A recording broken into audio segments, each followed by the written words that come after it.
Happy healing morning po sa inyong lahat. Ako po ang inyong lingkod sa kalusugan, si Dr. Edinel Calvario. At welcome po sa inyong kinagigiliwang healing show ng bansa, ang Healing Galing sa TV. Sa tuwing tayo po ay nagbe-birthday, ang wish natin palagi syempre ay good health and long life, di po ba?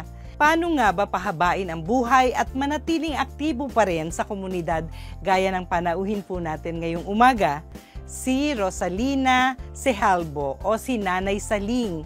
Siya po ay 87 years old na dahil kilala siya sa kanilang lugar bilang mahusay na mananahi ay sa kanya pa rin po nagpapagawa hanggang ngayon ng mga uniforme at iba pa ang kanyang mga kapitbahay.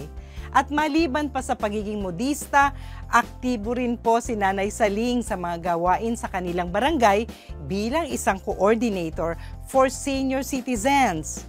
Panoorin po natin. Ako po si Rosalina Sehalbo, taga-Taguig, Ligid, Tipas. Ang edad po ay 87 years old. Coordinator po ako sa senior sa barangay. Iniikot namin yung kung saan mga senior, mag-registered sa NCSC, RN, ganun. Ang isa pang libangan ko ay pananahi, kung pambabae, panglalaki, ganun. Mga set cover, kung anong papasok. Dahil yun lang naman ang pinagkakakitaon ko para sa aking pamilya. Lalo nung maliliit pa, diyan ko binuhay sila. Kaya hanggang ngayon, yun pa rin ang ginagawa ko. Kung minsan yun siguro, yung pananahi ko, yung nakayo ko na mabigat yung ulo ko, medyo nahilo-hilo, ganun. Kung minsan, humahapdang sikmura ko, ganun nga yun. Yun siguro, lipas gutom na yun. Ang hinihikiw lang sa Panginoon, okay lang simple ang buhay ko, lagi lang malakas. Yun lang. At ilayo sa lahat na kapahamakan. Ganun. Hyperacidity o matinding pangangasim ng sikmura ang naranasan ni Nanay Saling. Nangyayari po ito kapag sumosobra ang levels ng acid sa loob ng tiyan na nagdudulot ng discomfort. Ayon sa mga pag-aaral, habang nagkakaedad ay mas malamang po na makaranas ng acidity condition ang isang tao. Ito ay dahil natural na humihina na ang muscles ng katawan, kabilang na po ang muscles sa pagitan ng esophagus at sikmura na tinatawag na LES o Lower Esophageal Sphincter. Ang LES po ay nagsisilbing valve o cover para hindi mag-backflow ang digestive acids mula sa loob ng tiyan paakyat ng esophagus. At sinasabing sa pagtanda ay maaring hindi na po ito sumara ng maayos. Pero maliban sa muscle weakness, maraming factors po ang maaaring magdulot ng hyperacidity. At ang pinakapangkaraniwan na nga ay ang pagpapalipas ng gutom at ang uri ng pagkaing kinukonsumo. Paano gumaling ang hyperacidity ni Nanay Saling, the Healing Galing Way, at paano nakakatulong sa kanya ang natural na paraan para manatiling malusog at aktibo sa komunidad sa kanya pong edad. Alamin po mamaya mula sa kanyang kwento sa Ang Galing. Sa Hiling Katanungan, mga nagtatanong tungkol sa pangangasim ng sikmura ang ating pong sasagutin. At sa mga may problema sa eye bags na hindi na maitago, lalo na ang mga palaging puyat o ang mga dumaranas na ng signs of aging. Tuturuan po tayo ni Happy Girl Ate Pines ng diskarteng nakaka-happy para matanggal ang puffy eyes. Kung ang hanap niyo po ay good health and long life, ito po ang programa para sa inyo. Dahil hatid po namin ang mga kaalaman sa natural na gamutan bilang kaagapay sa kalusugan. Dito lamang po sa inyong kinagigiliwang healing show ng bansa, ang Healing Galing sa TV.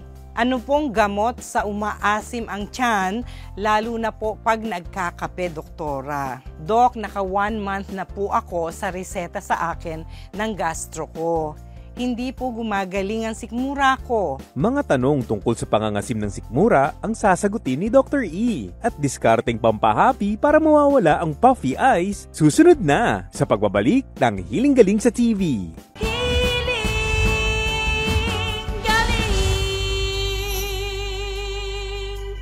Subaybayan ang Healing Galing sa official website na healinggaling.ph, sa Healing Galing official Facebook page at sa Healing Galing YouTube channel. May hatid na kalusugan ang luntiang kalikasan. Yan ang paniniwala sa natural na paraan. Mga produktong organic ang sagot sa karamdaman. Basta't holistic approach ay yung susundan. Sabon man o oil, maging organic orals. Meron ding salt, grains, at liquids na natural. Yan ang Healing Galing products. Iyong laging tandaan, sa natural na paraan ng gamutan, nasa iyo ang healing, nasa iyo ang galing.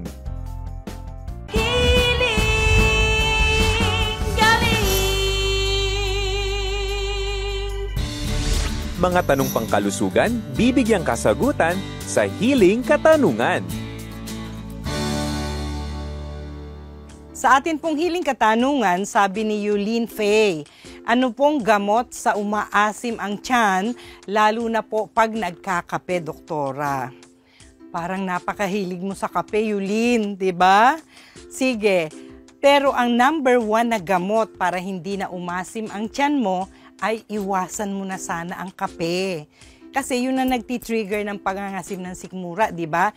Pwede namang warm water na lang, pwede namang gatas, pwedeng tsokolate, ang daming choices, di ba? Pero may isa ka pang option. Available kasi sa lahat ng mga outlets ng Healing Galing ang pinaka-safe na kape at masustansya pa, ang ating black rice coffee na hindi nagkokos ng acidity sa tiyan. At syempre dahil galing sa black rice, maraming sustansya at number 1 sa iron. Okay?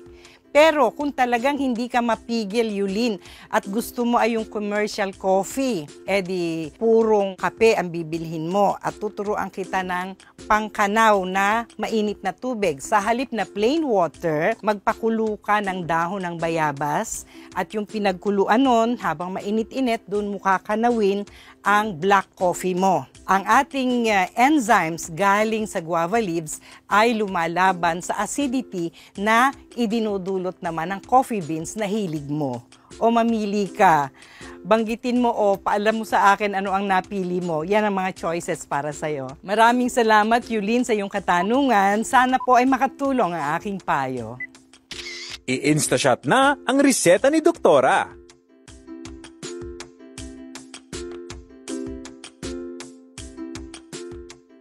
Sa isa pa pong katanungan, galing kay Ana Fegamboa, sabi niya, Doc, naka 1 month na po ako sa reseta sa akin ng gastro ko.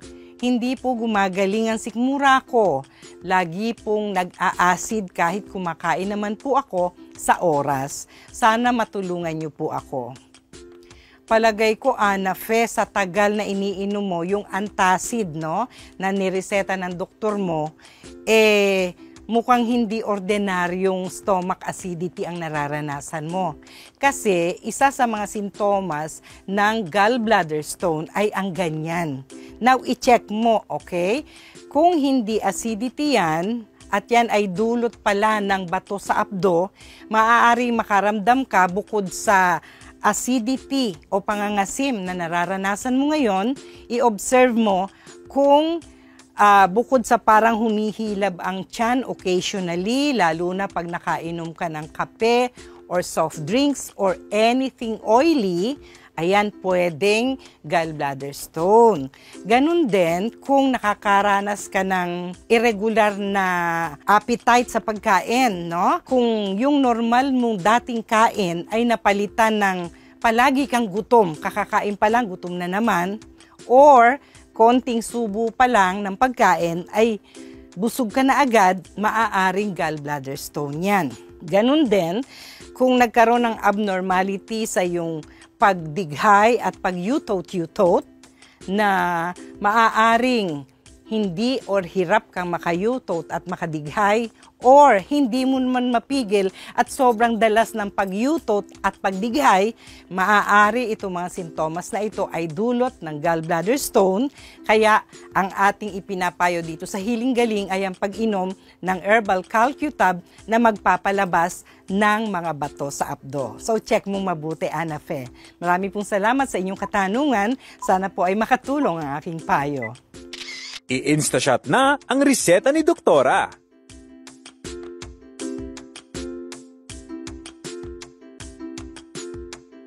Marami po sa atin ay may pinuproblemang excess baggage sa ilalim ng mga mata. Walang iba kundi ang eye bags o puffy eyes. Kung ito man po ay dahil sa pagpupuyat, stress, o sadyang bahagi na ng pag-iedad.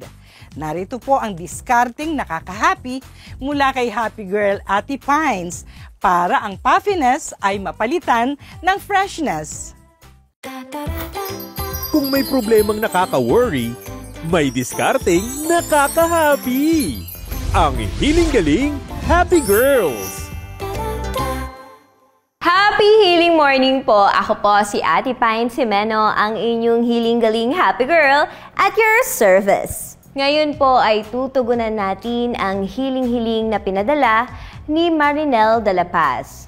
Ang sabi po niya, "Good day HG, ano po kaya ang pwedeng gawin sa puffy eyes?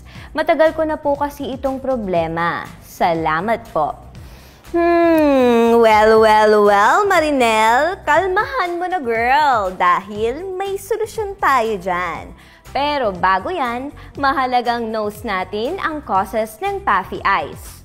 At kadalasan daw pong genetics, aging, at maaari ding sun damage o dahil rin sa lifestyle at ilang environmental factors. Kaya't ang skin sa area sa may palibot ng mata ay nawawala ng collagen at elastin na dahilan ng fluid build-up at nagdudulot ng appearance ng puffy eyes. Pero don't worry dahil may solusyon tayo dyan. Ang kailangan mo lang ay hiling-galing oil at ang iyong magic fingers at ituturo ko sa iyo ang tinatawag na lymphatic drainage gentle massage. Maglagay ng katamtamang dami ng hiling-galing oil sa affected area. Reminder lang po na very gentle pressure lang ang kailangan nating gamitin. Meron po tayong 4 simple steps. Kailangan ulitin ang bawat step ng 10 times sa left side at 10 times din sa right side. First step ay maglagay ng hiling-galing oil at i-open ang lymphatic drainage. Hagurin mula sa anggulo ng ating jaw o panga, pababa sa gilid ng leeg, hanggang sa ating collarbone base. Gawin ito 10 times, then other side naman po. Step number 2. Marahang i-massage mula sa ating cheeks, hanggang sa may sentido kung nasaan ang malar lymph node, then i-massage pabilog, pababa sa may tapat ng tenga, i-massage ulit pabilog, pababa hanggang likod ng tenga, pabilog ulit, at pababa sa leeg hanggang sa collarbone base. Gawin ito 10 times at ganun din sa other side. Step number 3, this time, we'll go slightly higher sa ating tear trough. Sa under eye region, papunta pa rin sa sentido, pababa sa tapat ng tenga, papunta sa likod ng tenga, at pababa sa collarbone base. Gawin ito 10 beses sa right side at 10 beses din sa left side. Step number 4, ngayon naman po ay above the eye. Gentle pressure sa may kilay all the way again sa ating sentido. Pababa sa tapat ng tenga, papunta sa likod ng tenga, at pababa sa center of collarbone. Gawin ito 10 times each side. Kapag regular na nagawa mo yan, Marinel, goodbye puffy eyes, hello freshness ka na. O diba, nakaka-happy? Happy healing po! Kung meron po kayong tanong o kailangan nyo ng tips tungkol sa mga bagay-bagay para dumali ang buhay, i-text na yan sa Healing Galing Happy Girls at your service. Ipadala ang iyong request kasama ng iyong pangalan sa 0921-445-0355 at sasagutin ng ating Happy Girls para sa inyo. O diba, nakaka-happy! Yung inyo po bang paghapdi ng sikmura ay nalaman nyo na ang dahilan para hindi na nagpapaulit-ulit, lipas gutom, sa dami ng tahiin. Paano gumaling ang hyperacidity ni Nanay Saling the Healing Galing way? Ang galing! Susunod na!